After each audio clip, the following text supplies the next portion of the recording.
we do need to get to a place in the industry where we are not casting all diverse, we're not casting all white, we're casting in a way that looks and feels like our world, and we're not thinking about whether or not someone's skin color will alienate the audience, because the truth is they probably don't. Our movie on 70 screens outgrossed every other major white indie, some of them with much larger stars, on many more screens.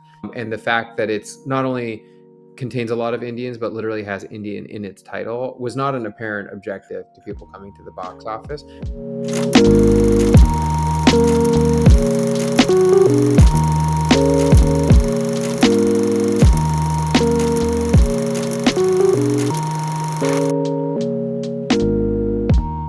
Good afternoon, filmmaker Roshan Sethi of the film A Nice Indian Boy. Roshan, how are you today? Good. Thank you for having me. I am so thrilled you're here. A Nice Indian Boy, I'll just say it, is my favorite film of the year. Oh my I God. knew going in that I was going to like it, and somehow I cried more than I even expected, which it sounds like from the reviews you've heard a lot of.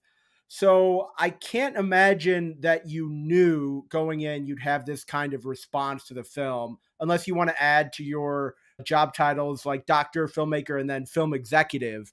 But what are your thoughts on the response, and how was Levantine Films and you so sure to put it in a ton of theaters and go all in on this film?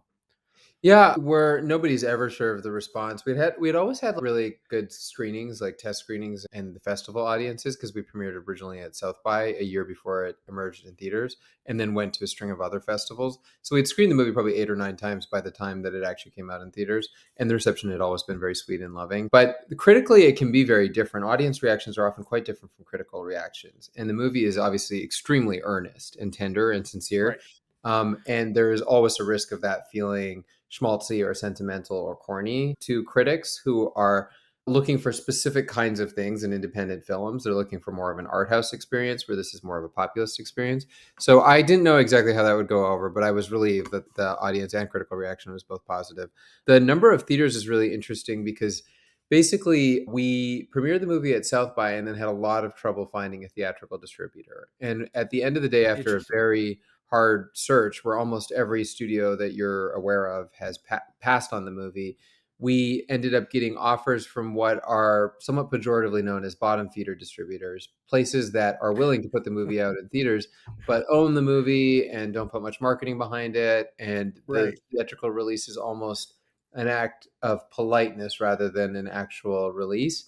So we decided to go an unusual route, which was distributing it via Blue Harbor and Variants, which gives you more control over the property, so you don't lose ownership of it. So Levantine and all the other financiers on the movie still own the movie, which is an unusual arrangement with the distributor, something like what Ryan Coogler negotiated with Sinners on a different scale.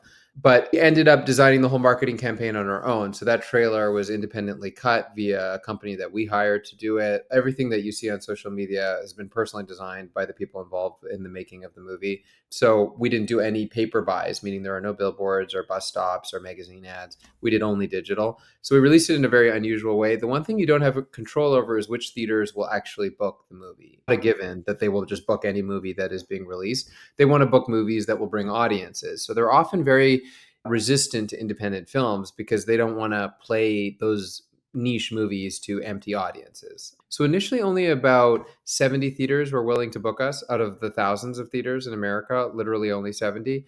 And the idea is if you do well enough in those 70, you can expand. We did do well, but we didn't expand. And part of the reason we didn't expand is because theaters, despite our success in the first weekend, weren't willing to take us on still. They were afraid of booking the movie and nobody coming, especially in certain parts of the country. So we actually stayed at the exact same number of theaters in our second weekend, where oddly enough, we didn't decay, which is usually what happens. You usually drop 30 to 40%. Right. We actually rose in financial value. So we performed better than we had the previous weekend. But still, we weren't able to expand. Other theaters were still not willing to book us.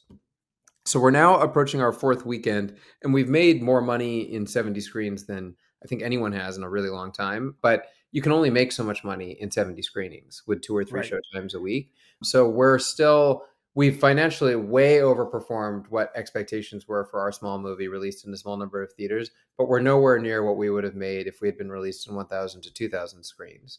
The problem is that being released in 1,000 to 2,000 screens requires millions of dollars in advertising. with the hope that you Right. recoup it with whatever you make. So we spent only like hundreds of thousands of dollars in marketing and then made much more. So we'll be profitable from that standpoint, and hopefully the VOD That's platform awesome. or digital on demand will also make us money. But the economics and the politics of how you release a movie are extremely complex, and the reason I'm talking about it is because it's like everyone should know. 100%. One of my guests, Scott Monahan, released a film called Anchorage, and he ended up getting screwed by the distributor, and he wound up with only VHS rights. So he's in the process of releasing like a VHS Wow. of it because that's the only rights that he has, and he went with a horrible distributor. So I think Yeah. that's probably happens more than people would think. But it sounds like you have, just from hearing your description, it doesn't surprise me that your background is a doctor. It sounds like you bring a very analytical Yeah, mind to great this. numbers. It's How, all about numbers and science. Yeah. how did you, was it like just a direct path, go to medical school and then choose another very extraordinarily hard task, which is become an indie filmmaker? Like, how did that happen, Rush? I actually, when I was in medical school, I became interested in becoming a medical consultant. I had no ties to Hollywood whatsoever, but I started cold calling anyone involved with a medical procedural on TV and asking to be their medical consultant. And I eventually made headway through that extremely unusual route. So first I did get hired as medical consultant off of a cold call, and then I became a screenwriter of TV. And then I created my own show called The Resident, which I co-created with two other writers while I was in residency. I wasn't involved with the show, like maybe 4 or 5 episodes, but I left the show to remain in residency. And then I transitioned to writing features, and then I eventually, only 4 years ago, transitioned to directing features. So I haven't been Right. directing actually for that long. Most of my career in Hollywood has been as a writer. The only reason I transitioned into directing was just to have more control over what was being made, not out of a pre-existing desire actually to direct. But Right. I've mainly worked in independent film. The second movie I directed, it was a studio movie, a Disney Plus musical. But the first movie, 7 Days, and then this one are both very independent. Was it because you saw shows and you were just disappointed with their medical information? Was that sort of what got the bug there? Is it bothered you that they were putting out No, things I that accuracy, felt and in fact, I put so much inaccuracy on screen myself and continue to actually, including in a nice Indian boy, where medicine doesn't make sense. What do they do? What specialty are they in? What stage of career are they in? Why do they never see patients? Millions of things. But I don't care about medical accuracy at all, as long as it's not irresponsible to the public, as long as you're not implying a false connection. For example, if you were to say smoking is completely healthy on screen, that would obviously be something I have an issue with. But outside of that, I don't think the general public actually cares about accuracy all that much. I went into it Yeah. just with I wanted to do something creative, and medicine is not creative. You're so stifled No. it's creatively. So that was the thing that I really craved, and the reason I thought being a medical consultant would be a good way into it. Yeah. That's hilarious. So it's not your Nice New Boy is also not your first venture into rom coms. As you mentioned, you made 7 Days in 2021. I have to say, at watching the Spirit Awards, that movie stood out to me as tremendous already. Like it was my favorite movie there. Not surprised that I really enjoyed your newest film. But what about rom coms draws you specifically to that subject material? And what did you learn after making 7 days that you took to A Nice Indian Boy? Yeah, I the reason I direct rom-coms is because I actually previously did nothing in comedy and nothing in romance. I wrote actually fairly dark things. And then when I was 30, I came out and I met Karan Sony, my partner, who is also the lead of both 7 Days and A Nice Indian Boy. And that experience of love was really transformative for me, but also the experience of coming out and coming into my own. So then was all of a sudden interested in rom-coms, and I've made two since then. The second movie, the Disney one, is not a rom com, but it is a comedy. So I have explored my softer side, which is a direct result of coming out again. And then I took a lot from 7 Days, mainly Current and his brand of comedy and his ability to improvise. He improvised fully like 30 to 50% of his dialogue in 7 Days, and a similar amount in A Nice Indian Boy as well. The key to comedy is really just casting someone funny, and Current is really funny. So he's the not so secret weapon of both of those movies. 7 Days, heteronormative rom com, Nice Indian Boy, queer rom com. Like when you Google like Bros 2022, you had all these articles on like IndieWire about the failure of the queer rom com. Did you see any? Was that sort of something in your head of just, okay, I'm going into this knowing people may not be able to relate to it in a way that they related to in 7 days? No, I there was definitely a perceived fear of the project, and I think is very much a dominant fear about what is being made right now, is let's not make it too niche, let's make things that are extremely mainstream.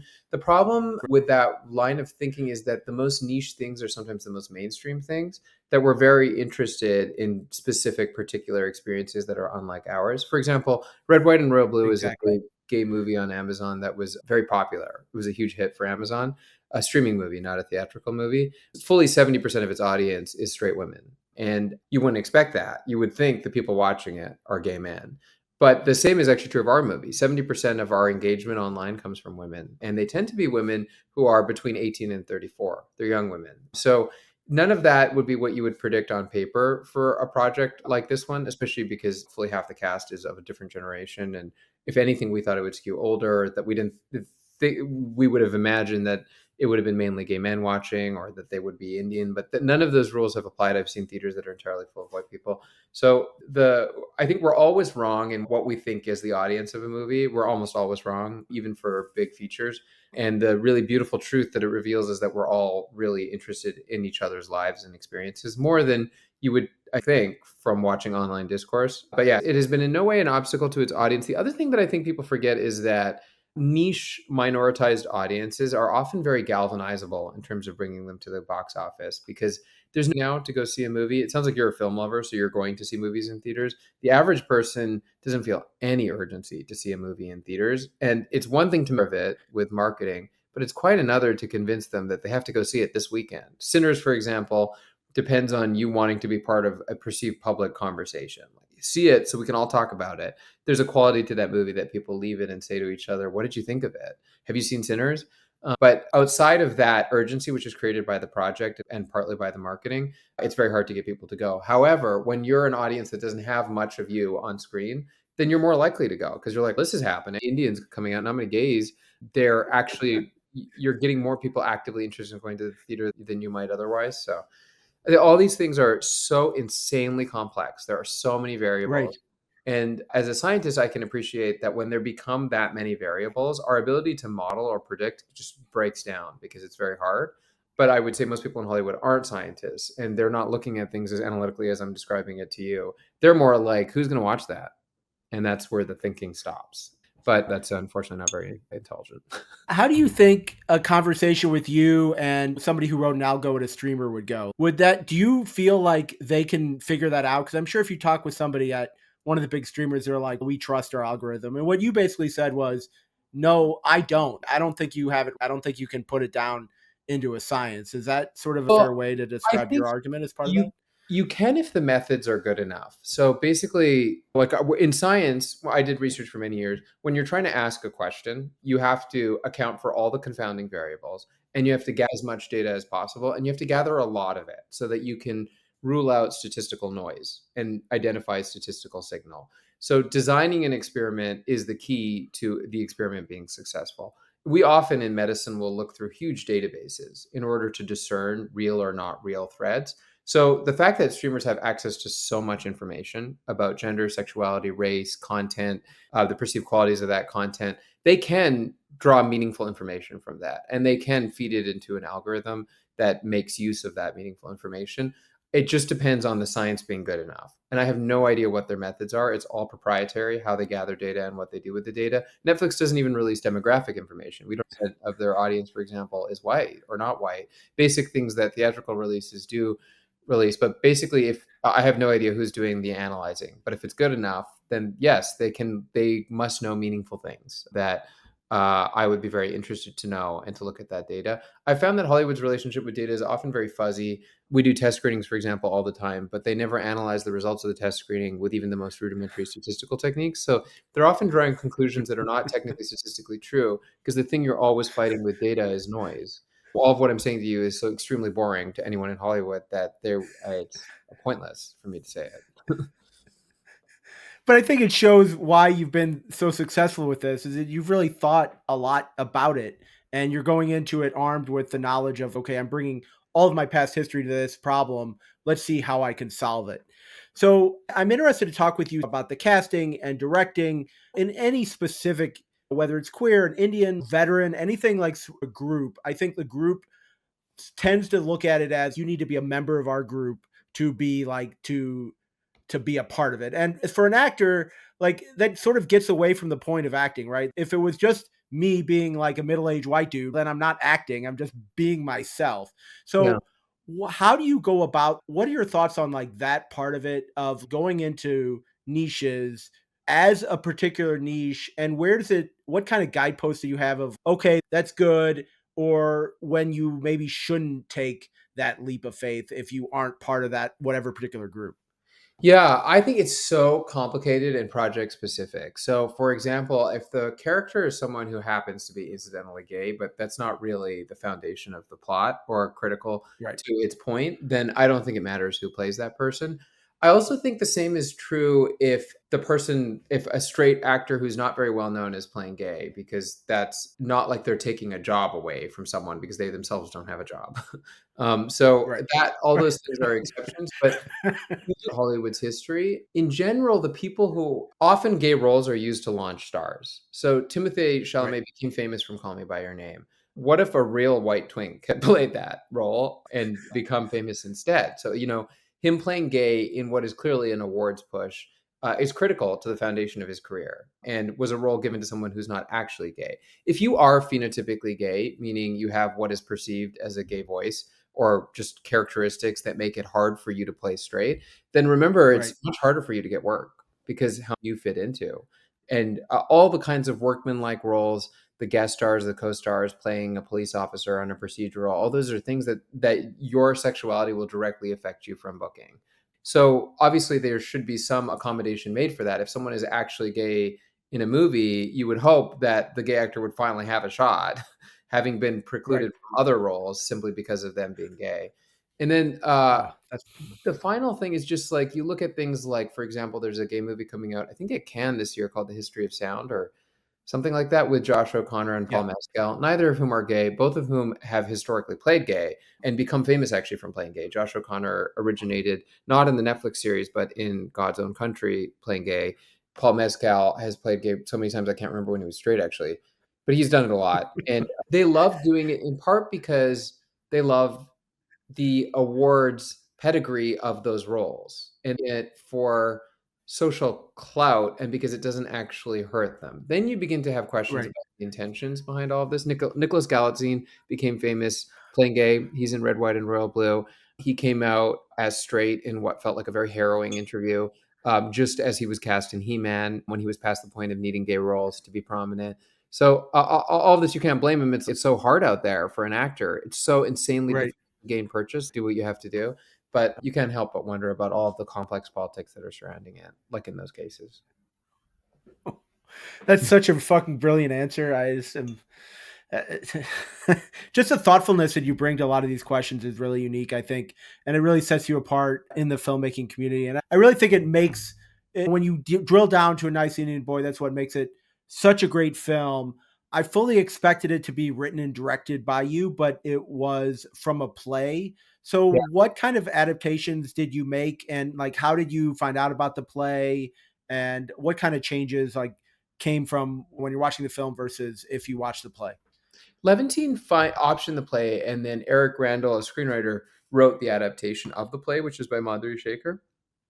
So the play had already been converted into a movie by the time I was approached. Then Curran and I did take our own pass on it, bringing our kind of 7 days style and sensibility to it. And then we directed it off of that. Like I said, a lot of it is improvised, not just Curran, but Zarna, but Peter Kim, who plays his best friend in the hospital. So it was a huge transformation from the original play in some ways, but the best parts of it I think are from the play. That whole sequence of Okay. when Jonathan meets the family in the middle, that is almost word for word the play. The play is that sequence. With I shouldn't describe it so reductively, but the play is the heart of the play is that sequence. So Love it so much. And so there were also some scenes in there where you used a device of flashing back. I don't know if that's the right term for it, but like you would have the character protagonist explaining it to the best friend what happened, and then you'd flash back. And it happened a couple times, and it really worked out on a couple levels because you're able to advance the plot on simultaneously on several different levels.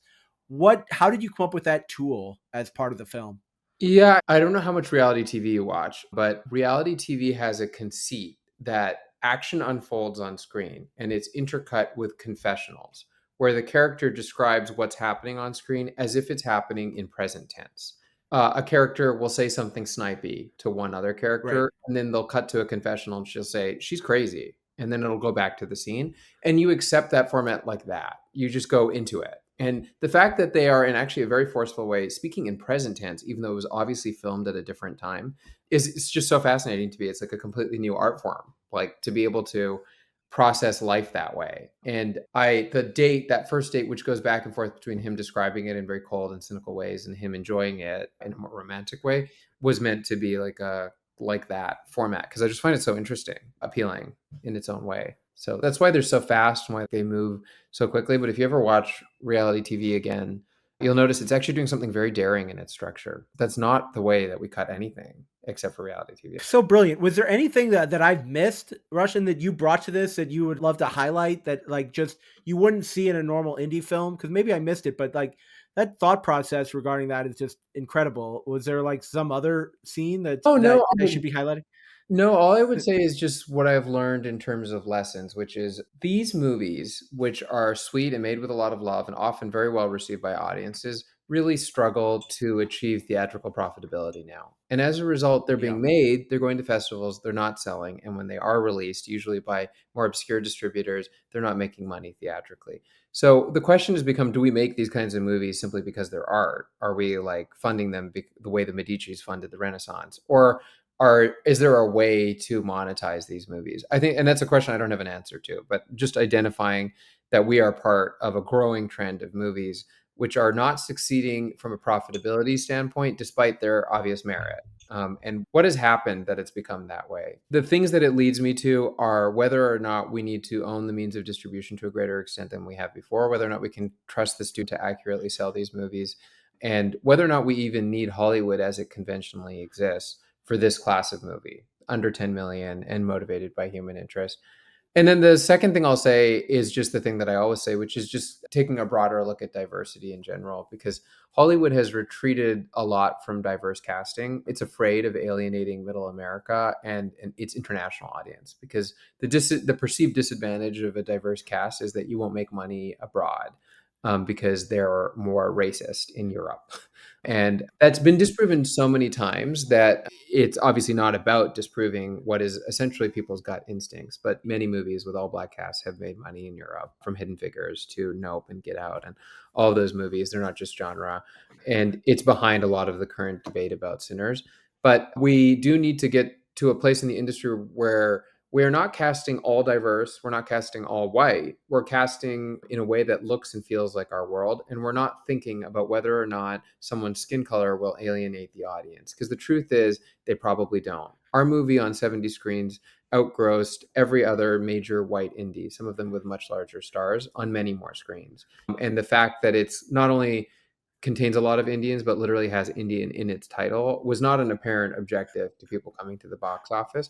That's true on a large level too. We're seeing Sinners be the number one opening for an original movie since Nope, another movie that was all minorities. And that is proof that audiences have no issues with diversity. They actually crave it because we are diverse. Your life, my life, we are all mixed up with each other, and we need movies that reflect that.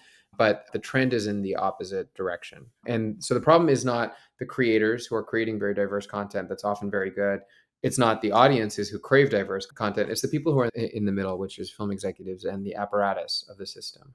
I always say What a that. testament to hope. What a Yeah. testament to hope right there is that if you go into this thinking that, you want to insult your audience, that they're not going to get it, you know what you're going to get? 100% what you're expecting. But if you go into this thinking, I'm going to have faith in my audience that they're going to get what I get, they're going to see the same jokes that I see, and I have faith, it's rewarded. That's Yeah. just, I think America that's is so cool. fundamentally not as racist as the industry is. And there's proof for it. First of all, America is 45% minorities. So we used to be a literal minority. In 10 years, we will be the majority. And there will be more people of color in America than there are white people. So the idea that you need a mostly white cast to survive theatrical audiences, it doesn't make any sense. First of all, just from a purely numbers based standpoint, assuming that minorities are less racist than white people, which you can always assume.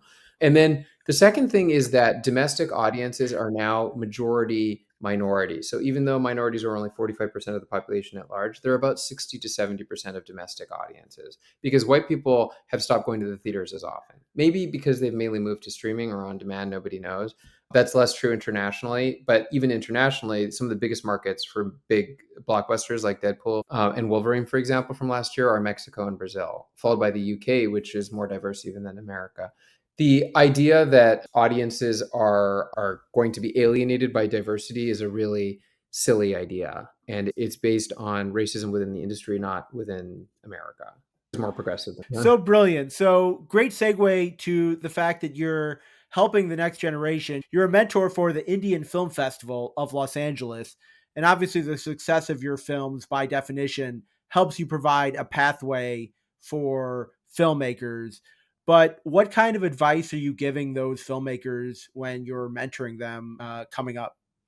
I am just recommending that everybody make as commercial a project as they can. Action, horror, thriller, whatever, because it's tough out there. It's really hard for movies like this one to find an audience and have theatrical profitability. And the best way to protect yourself against a very difficult and unstable industry is to write the stuff that's like this, sweet and earnest and tender, but also write the stuff that's fully commercial and undeniably commercial, because I think it's the only way to survive. Commercial doesn't mean writing bad. It's actually really hard to write something that's commercial and good. It's harder than it is to write something that's not commercial and good. So to write Sinners is like a huge achievement, because to make a movie like that not dumb, that's like, how do you do that? It's vampires are dumb, but to make it like full of social resonance and history, that's really tough. So Where do you think this came from? This idea that you almost need to be a starving artist, that there's a nobility in making art that's seen by one person and isn't commercially viable. Like, how do we move away from that to saying, no, you should be paid for what you're doing? Like, you shouldn't go at this, I'm going to be broke for the rest of my life. yeah, I don't. Every art form suffers from a certain amount of pretentiousness, which is the desire to be artistically elevated and to be seen as an artist who is more sophisticated than other artists. But then I think some of it truly comes out of disdain for audiences, because at the end of the day, your only job when you make a movie, I think, and this is just my personal view because it's not actually everyone's view, but your only job is to keep people in their seats interested. And you Right. see so many movies that are artsy but boring, and everybody knows they're boring, but their artistic quality is assumed to be so great that if you're talking about your boredom, then you're somehow not intelligent enough to perceive its obvious sophistication. And that is all a function of essentially postmodernism, because when you go back to the 19th century, people were writing books that were extremely plot based, extremely commercial, and just riveting, that were also perceived as having high literary merit. Charles Dickens, for example, writes very broadly stories and plots that we're still retelling today. Same with Jane Austen, same with George Eliot, but they're like accomplished novelists as well. So it's the idea that to tell a good story is to be not artsy, that is confusing and not the way it works. And in general, art, when it's so artsy that it's not very narrative, doesn't really survive. Ulysses, nobody's ever going to make a film adaptation of Ulysses, which I think fans of James Joyce would argue is a good thing. But yeah, it just depends on what you want. I think there are people out there who really just want to express a feeling in as sophisticated a way as possible. But I'm interested in audiences wherever they are, and that's the decision path. That has worked out. So definitely go see A Nice Indian Boy for screening near you. There's a great website with the screening times and show times. It's still in theaters. Go see it.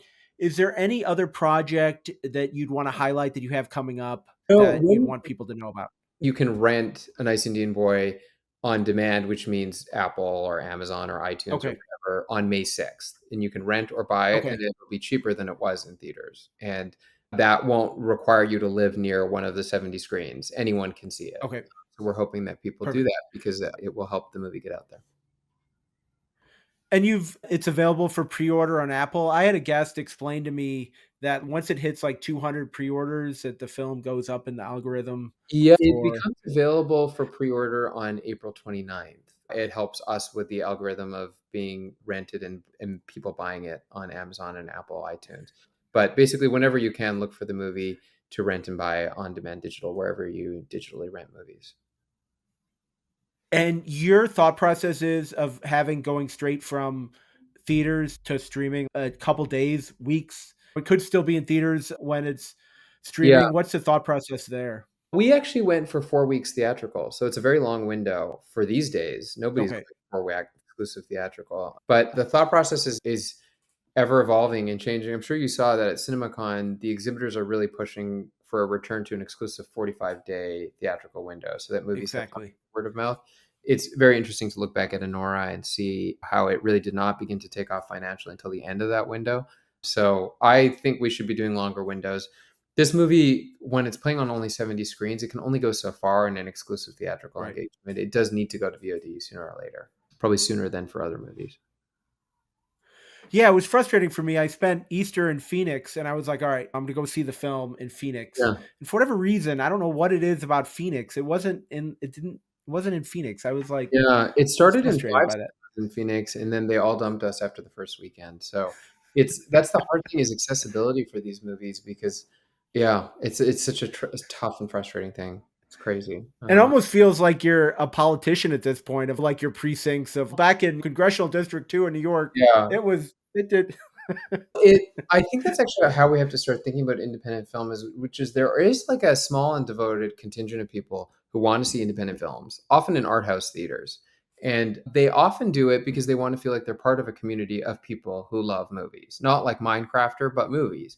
And how you build that network is, I think, the future. Because a lot of these theaters like Coolidge Quarter Cinema, Can in Indianapolis, like all of those cinemas, those are not just movie theaters. They're like gathering place. And how we build that so people can be part of a community, not just go see a movie is, I think, the future. But I don't know much more about it. But I feel like there's something there.